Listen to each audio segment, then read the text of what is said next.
Welcome to the Dr. Mary Lauder podcast show, where we explore the messy, magical, and deeply human journey of healing. I'm your host, Dr. Mary Lauder, a board-certified osteopathic physician, an accidental shaman, and a lifelong student of human experience. Together, we're going to talk medicine, wellness, and culture in a way that's grounded, perhaps maybe a bit cheeky, but always from the art. And don't miss Gadgets, Gimmicks, and Gotchas, my reoccurring segment where we lovingly call out the fluff and highlight the stuff that actually works. So grab your favorite brew, coffee, matcha, or that mysteriously green smoothie and settle in. It's time to get this party started with a strong dose of soul medicine. Welcome to the Dr. Mary Lauder podcast. Today we have a very special guest, Dr. Lorna Brudie. She's an osteopathic physician like myself, and she's trained in both oncology and gynecology, which is a very unique combination.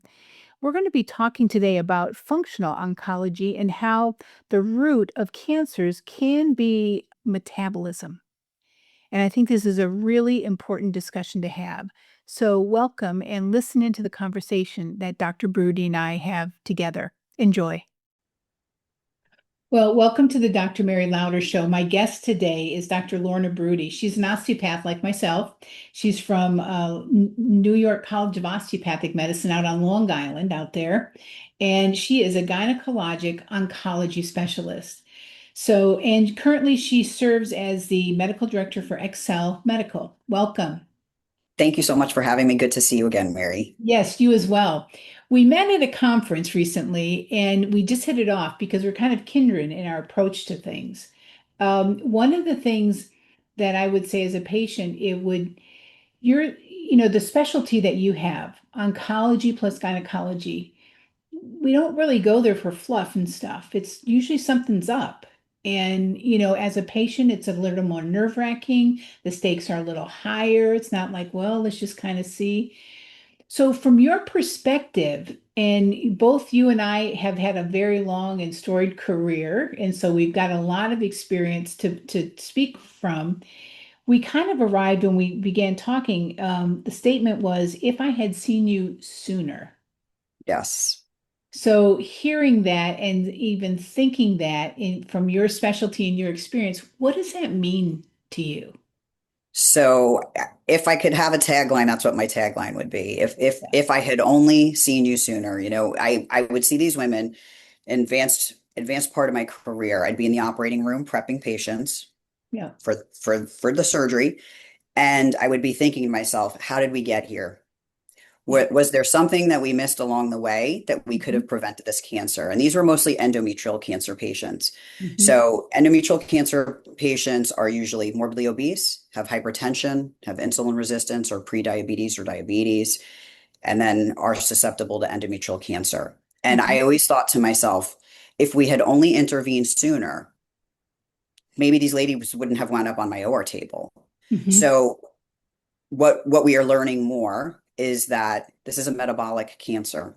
This is Mhm. due to metabolic dysfunction, right? So hormonal imbalance, inflammation. And had we done something 10 years sooner, perhaps this woman wouldn't have developed cancer. And to me, taking that thought process, that's how I look at patients now. Not can I take care of your disease and operate on your cancer? It's how do I prevent you from getting cancer?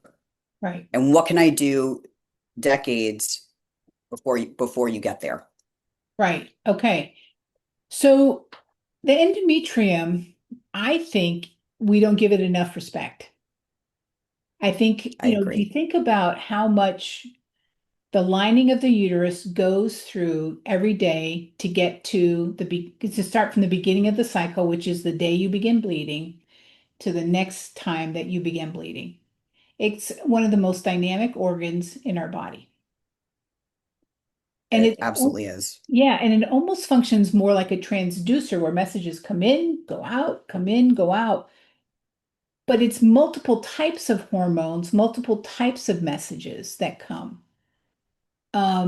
So And I mean, do you think it's only estrogen and progesterone influence on the endometrium, or is insulin there? Any other cortisol, anything else that we need to know that's maybe being discovered lately about this?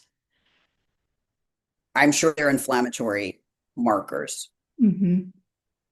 I'm sure they're inflammatory markers that are playing a role because we are seeing some early data, especially with endometriosis, that the endometriotic implants, the fluid that is sitting in the pelvis due to the endometriotic implants, show inflammatory cytokines. So Yeah, they're using GLPs to treat some patients with endometriosis to yeah, decrease, right, the inflammation and the pain. yeah. So I definitely think it's more complex than maybe we were taught originally. Hmm. So I think more has to be looked at from that perspective. Hmm. And do you think there's a lot of research on this?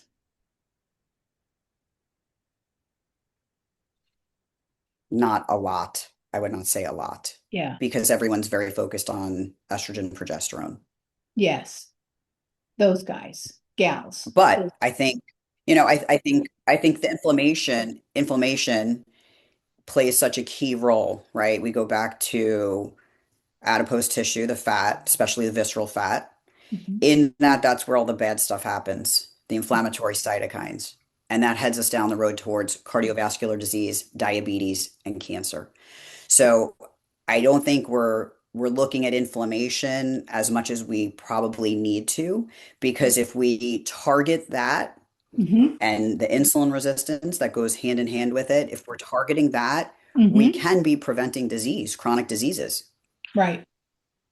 So when we've got, and everybody's talking about inflammation, I had someone, want to come and see me, and they said their inflammatory markers were normal, but they're sure they have inflammation. So, so my question is a couple things on that. A, what are the markers that were measured? B, what makes her think that in terms of what symptoms she's experienced? And C, where did she get her information from? Right? Because right now everything is about inflammation, this, inflammation, that. And I only say that because that's exactly what's, out in the news, that's out with the influencers, that's out with social media, is everything's inflammation. Um, and, I'm not sure that that's exactly accurate. I mean, what are your thoughts on that? I think you have to look at a lot of different markers, right? It's not just showing up and saying I have inflammation, right? I mean, it's Hmm. kind of taking the whole as we were taught as osteopaths, taking the whole patient into perspective, right? I think the inflammatory markers are important, but Hmm. they may not tell the entire story. I think a fasting insulin level is very important because that's going to show signs of change before a fasting glucose changes or hemoglobin A1C becomes concerning. Right. So that's what I'm looking at because I'm looking for insulin resistance. Right. So the canary in the coal mine, as it were, could be insulin versus blood sugar or hemoglobin A1C. I think that's a fact. Okay.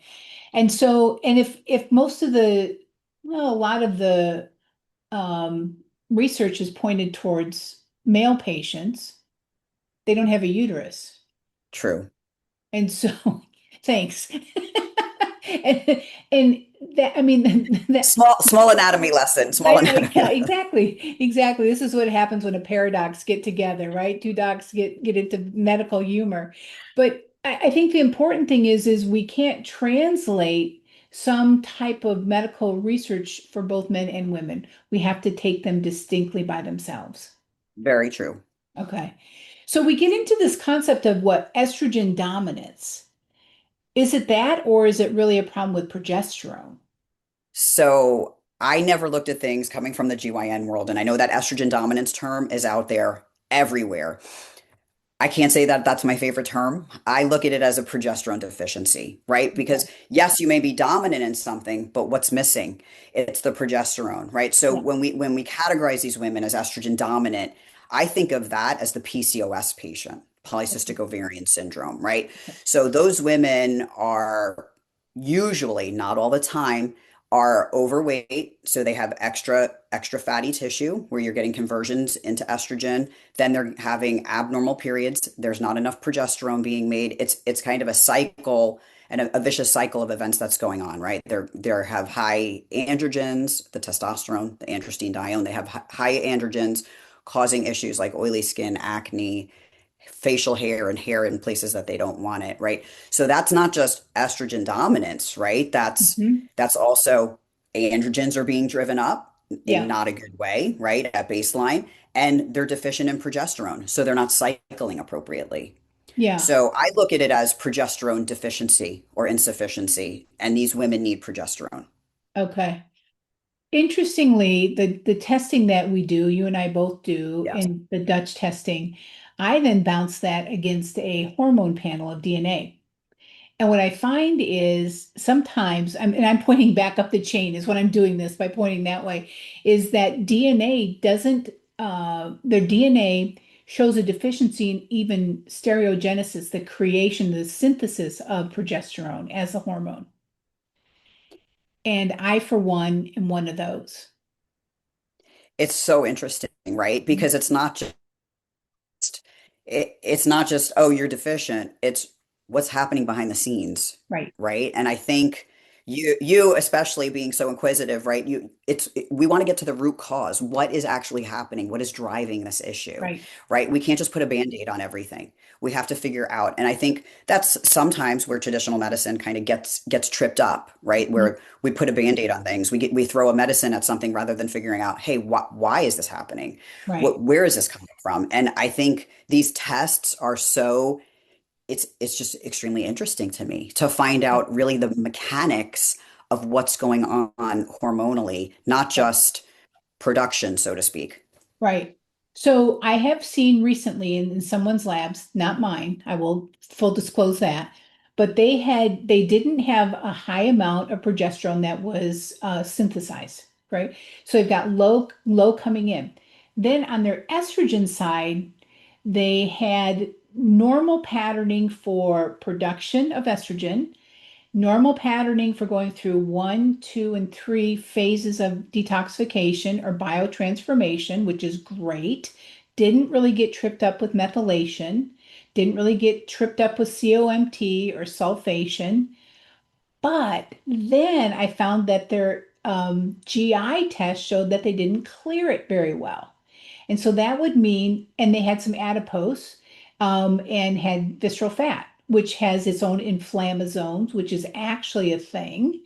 And so then we found that she was just recycling the higher estrogens and there wasn't the progesterone coming through. So, and she just wasn't eliminating the progesterone. And so my treatment wasn't in her, and she was seeing other physicians, and their solution Right. to having some With thickening of the lining was to give her throw, more. throw, right, throw progesterone at her, right? Right, When you didn't fix the problem. And that's where I think in GYN we don't go that distance. right, We stick to the standard tests. We're looking at, yes, levels are going to fluctuate during cycles and whatnot. They should be pretty stable, decreased, of course, in menopause. But we're looking at static levels, so to speak. We're not looking again at the mechanics. And I think it's very interesting once you start diving into the root cause and the mechanisms behind, like you just said, not clearing estrogen. Okay, so she's not clearing it. She's not making enough progesterone. That means she's going to be at risk for endometrial cancer, but she's going to show up at my door with an endometrial cancer because no one could fix the actual root cause of the problem. right. Exactly. Exactly. And when I first started working with her, she was in tears. This was a few months ago because she was just so confused, didn't know what to believe or think. So, what would make her cause to believe me? I said, we're going to find you and we're going to put you at the center and we're going to figure you out by doing your DNA, your Dutch, and your GI map. And she has come through that. And then we also treated some PTSD around that, to be honest, and also her stress level in work. And so, in doing that, she has come through with flying colors. and her symptoms are markedly different. That's amazing. Yeah. And it's been 4 months, not long. Great. Yeah. That's awesome. And she'll be due for a biopsy again in about 3 or 4 months from now. So, and I'm anticipating it being a total different thing. Yeah. So, this message of everywhere you turn, it's estrogen. We need more estrogen. You lost your estrogen. Which problem? You lost your estrogen. You need to have your estrogen back. Do we? I mean, honestly, are we supposed to? What do you think? So since you since you bring that up, I do think about things a little bit differently now. Yeah, And I think medicine is heading into, at least what we're doing, bioindividuality. yeah, It's not a one size fits all, right? You yeah. have to look at the person, just like you said, their DNA, other sequencing, other testing, and that's what I'm learning. And it's so funny to be a GYN oncologist, have been in women's care for 27 years and continuing to learn something new Hmm. in a way that I know can help women, and my major goal, prevent cancer, right? Yeah. So it's eye-opening. And I always say as a physician, I am learning something every day. And I learn from you, I learn from my colleagues, I learn from the people that I teach. I think you have to continue to learn because medicine is constantly evolving. Hmm. We want to do the best for our patients, and we have to keep up. Yeah. Yeah, I think that that's really, really true. And I think when patients come to me, one of the things they say all the time is I've asked my doctor for help and they just don't know what to do or they don't want to. And I'm not sure it's a don't want to. I think it's more they don't know what to do. Don't know. Yeah. And I find that they lack curiosity. I find that concerning. I will just put it in that category. Concerning, and that even makes me curious about why they lack curiosity. Let's also put it this way. We've been doing this for a long time. Medicine is tiring. Hmm. It is.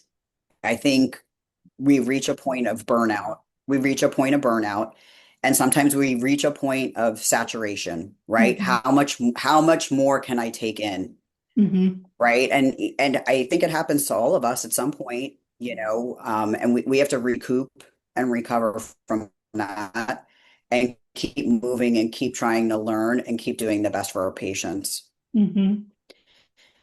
I I have to say I'm my own health issues. I've dissected my own labs and whatnot, and I've had to dig deeper myself. Yeah, I have too.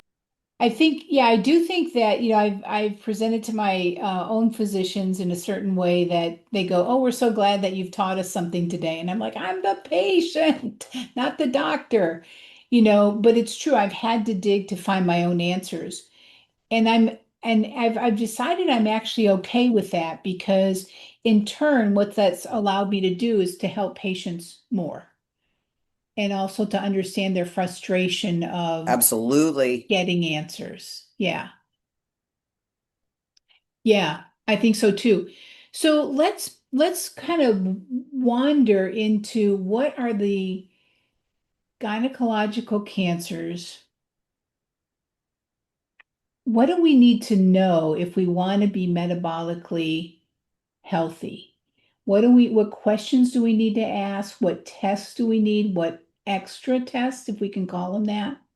How would you guide us towards that? I think it's Yeah, I think it's important, first of all, to see your gynecologist every year for pelvic exam.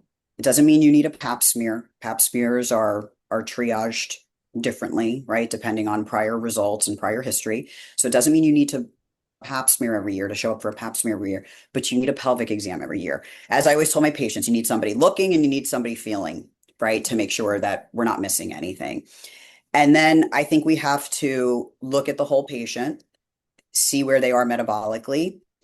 I was testing, but kind of out of what I should have been doing because to me the primary care should be looking at the fasting insulins, getting the people with the hemoglobin A1Cs treated, and not just saying we'll see you back in 6 months and check it again, right? It Right. To me these were warning signs, and then you also have the hormonal imbalance, right? That these perimenopausal women, of course, the PCOS women too, and our menopausal women showing up with not feeling right. And again, being dismissed, saying that's normal for your age.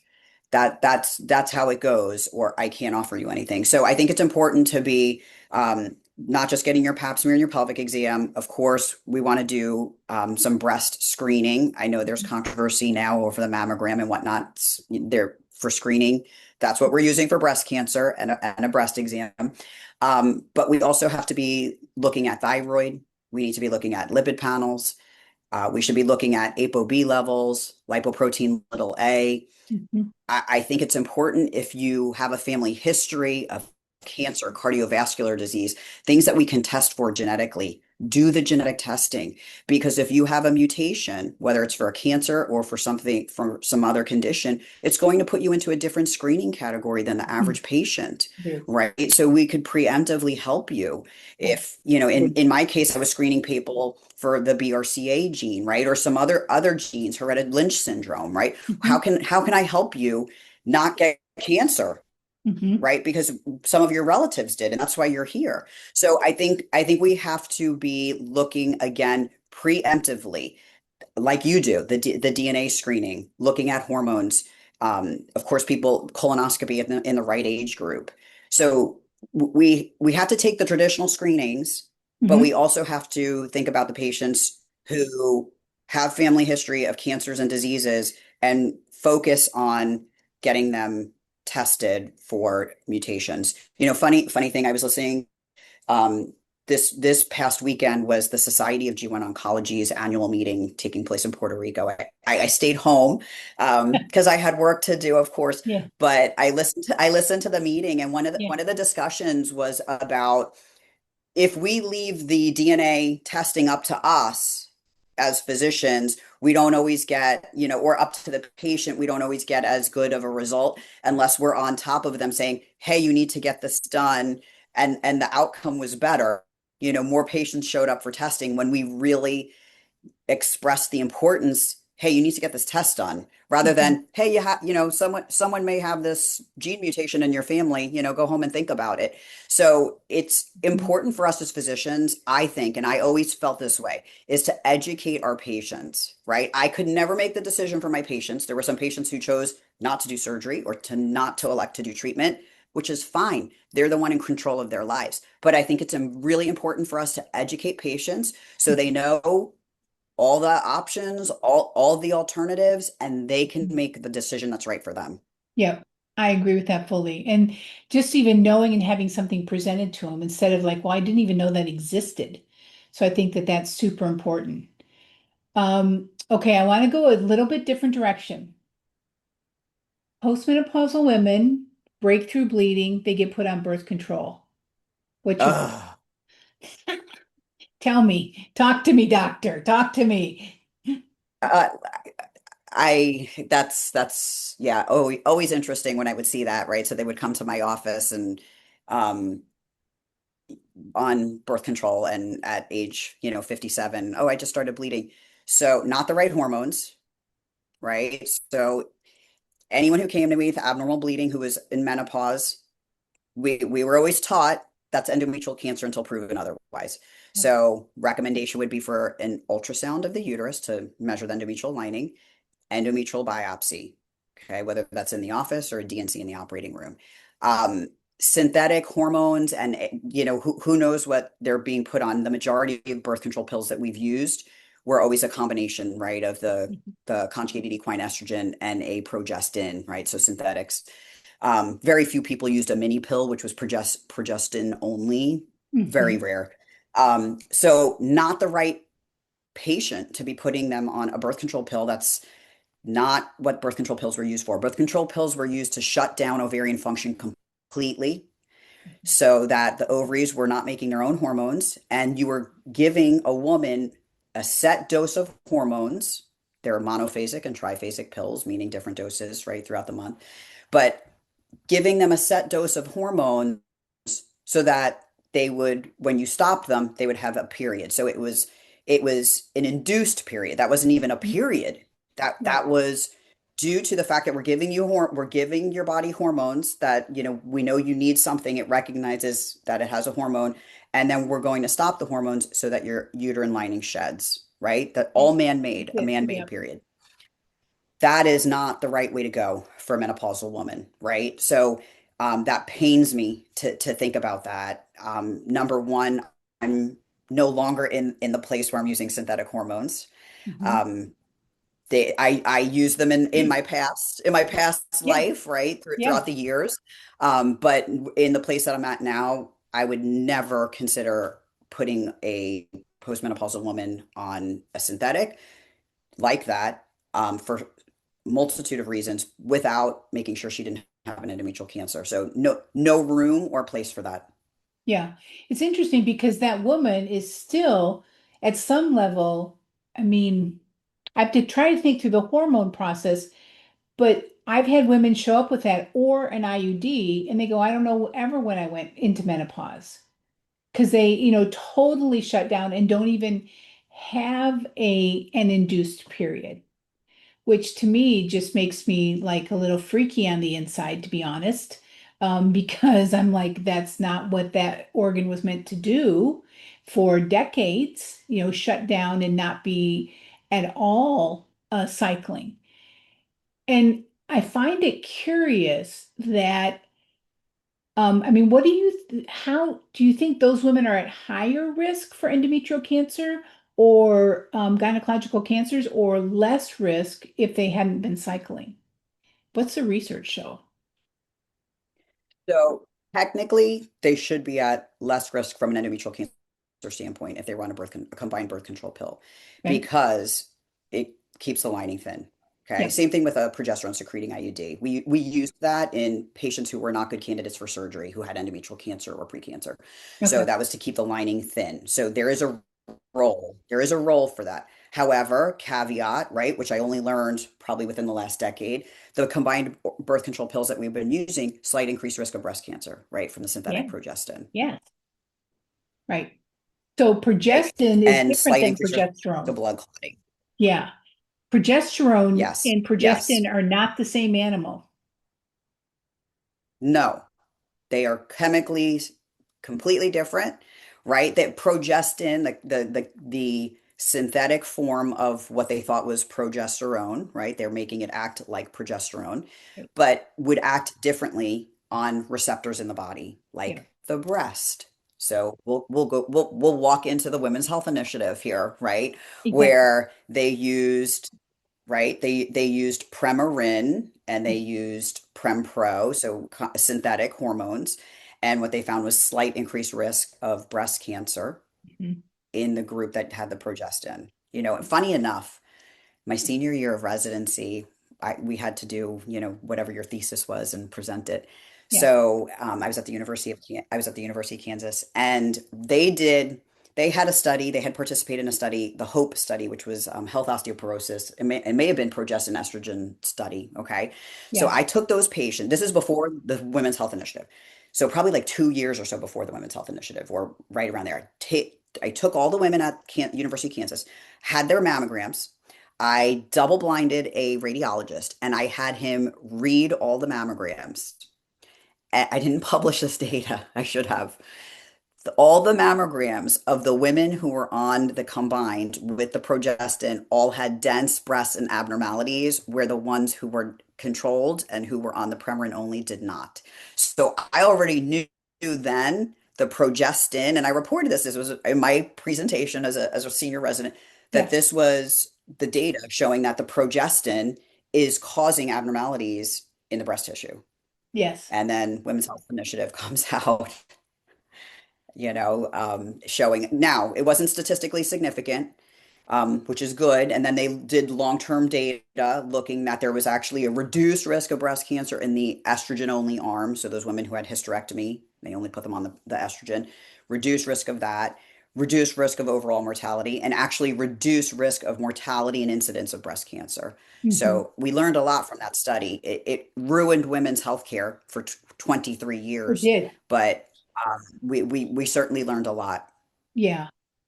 What do you think about unopposed? So if you don't have a uterus, and you're going into menopause and you want to go on bioidentical hormones, hormone replacement therapy, do you give them progesterone or do you not give them progesterone?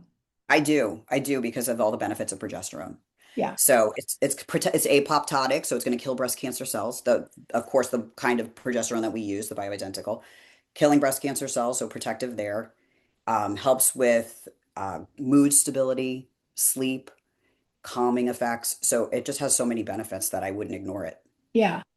So I shortened the answer and I always said to people, well, I don't believe they took the progesterone receptors out of your body when they took your uterus out. That's a good one. Yeah, because you've got progesterone receptors in your brain, Yep. bones, heart, breasts, um, where else? Gut has them. Hmm. So, and there, I think that there's some receptors for hormones for sure in what's the endothelial lining, the lining of the blood vessels. And we're finding that the lining of the blood vessels are actually a hormonal receptor type organ as well. Yes, So we might arrive back at another conversation about 10 years from now saying everything's a metabolic disorder, right? Or everything's a variation on the theme of metabolism.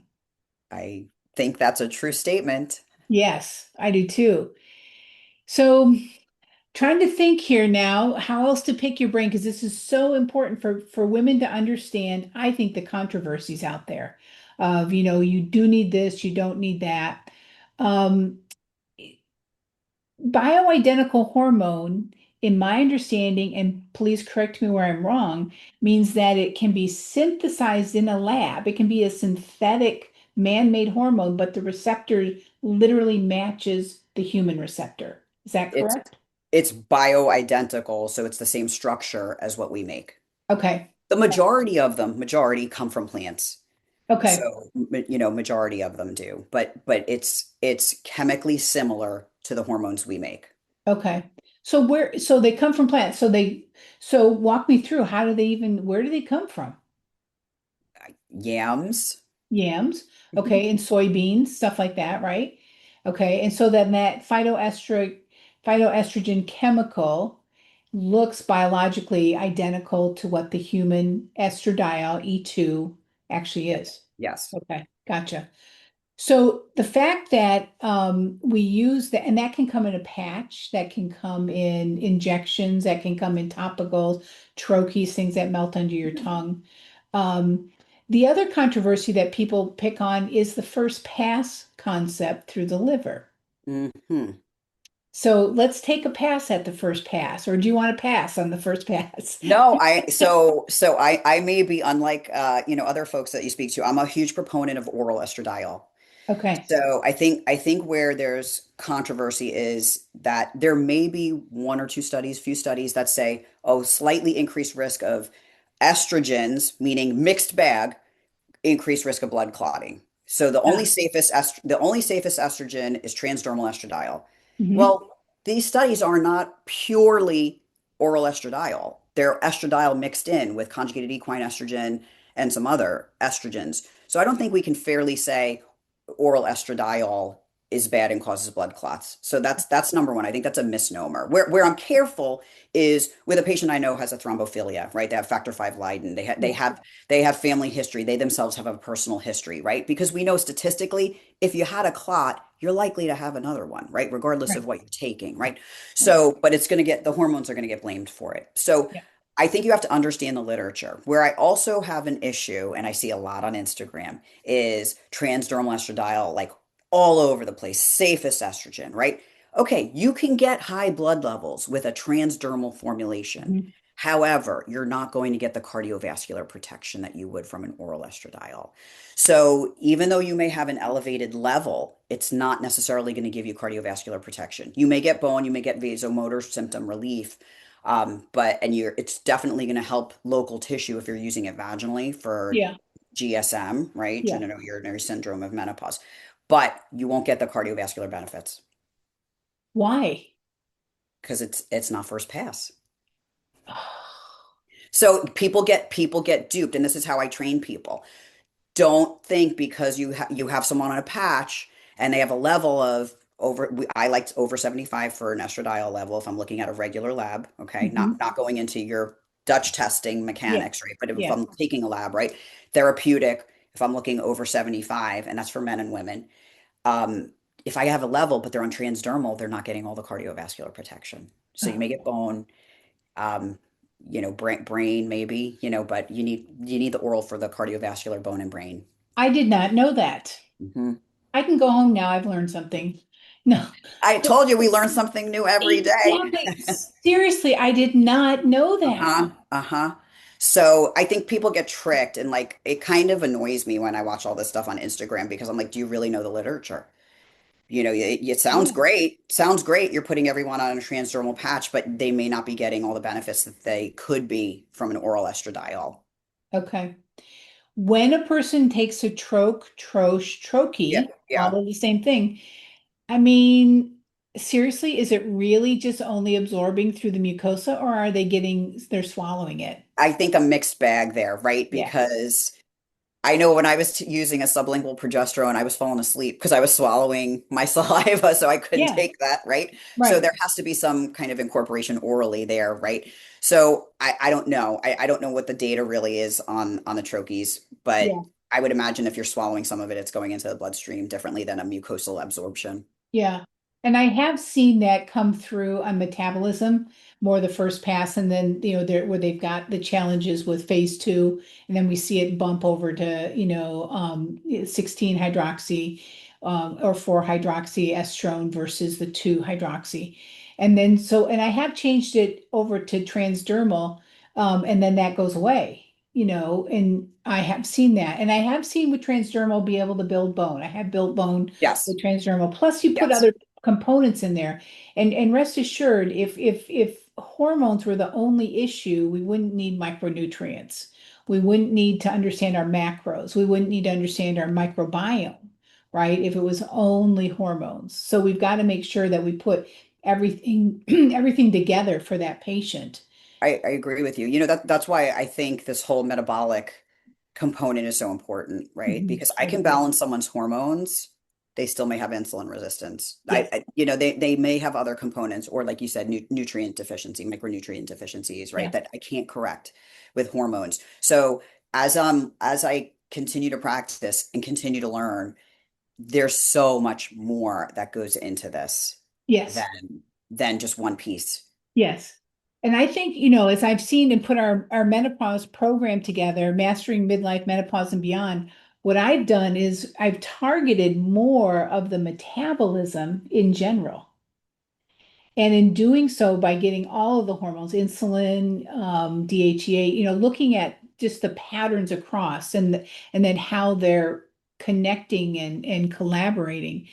I found that if we manage metabolism first and then we add or adapt the hormones for estrogen, progesterone thereafter, and testosterone, I have a better result. It's just a smoother transition in and out. Sometimes we don't need as high a doses. We certainly don't have the side effects that people talk about of maybe the intolerance or disturbance and I make them kind of earn some of their hormones back. So how are you starting patients? Usually I start them with a detoxification because they often need that. And then we look and understand our phases 1, 2, and 3.